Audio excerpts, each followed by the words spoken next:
Some new video into CNN as you were reporting where we actually could see some of the structures falling either during or after this latest quake, and it's just harrowing to see them come down so quickly and so incredibly destructively.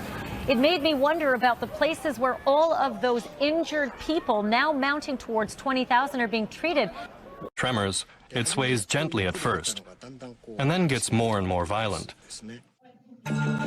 The top floor swayed back and forth around 60 centimeters, and this continued for more than 10 minutes. Here is a shot of the Shinjuku high-rise district during the earthquake. The footage here is corrected for the shaking of the camera itself. When the video is played sped up, the significant side-to-side swaying becomes clear. The megaquake caused many buildings to sway for a prolonged length of time, resulting in unexpected damage. In Tokyo area, the big earthquake occurred. That is a challenge for us to design such a high-rise structure. To stabilize the tower, engineers rely on fluid dampers developed during NASA's Apollo space program and from something closer to home. The engineer's first step in controlling the shake of the tower centers around an ancient earthquake-proof structure called a Japanese pagoda. A flexible earthquake-dampening central pole called a shinbashira stabilizes this tiered wooden structure. Skytree's engineers are emulating this ancient technology, creating an enormous 1,200-foot concrete column set on 6 giant rubber bearings. Now we are here at the bottom of the core column. I came up with the core column system because there is a shinbashira in Japan. And sandwiched between this mass and the tower's steel structure lies the Apollo-inspired fluid dampers. The upper half of the core column is connected with oil damper to the steel structure. Situated between 410 and 1,230 feet, the series of fluid dampers control the movement of the freestanding 11,000-ton concrete core and the steel exoskeleton throughout a seismic event.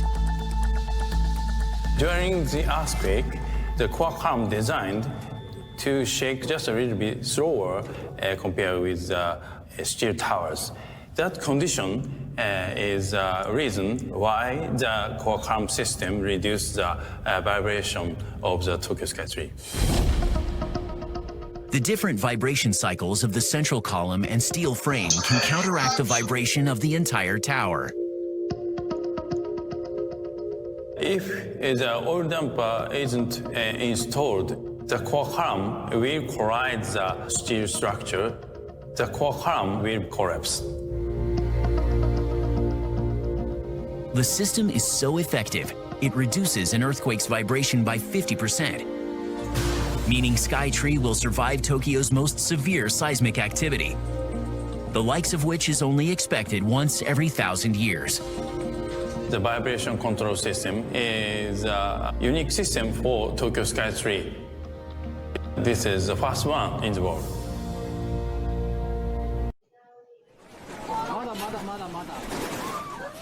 Ishinomaki Red Cross Hospital in Japan took the full brunt of a magnitude 9 earthquake. But the hospital survived without so much as a broken window.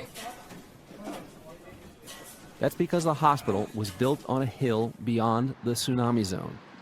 And during the quake, the entire building floated on a cushion of springs.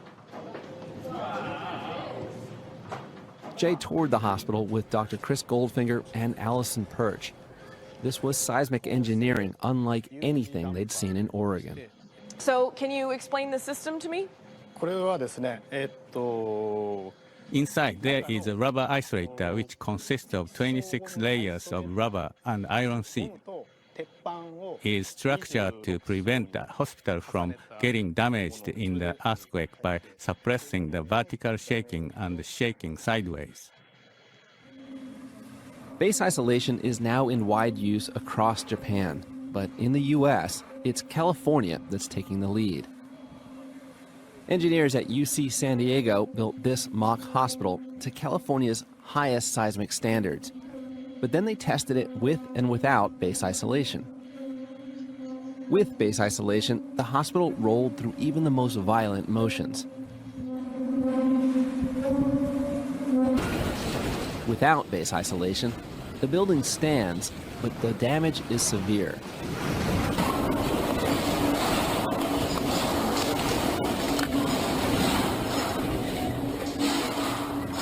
Base isolation is expensive, and in Oregon, it's not required in hospitals, even in earthquake zones. Jay insists it's a model for the future. The payoff for that big hospital in Shinnomaki is it worked. It continued to deliver in the worst case scenario because they built it above and beyond the minimum codes. But in Gold Beach, there's still the fight about where the new hospital will go.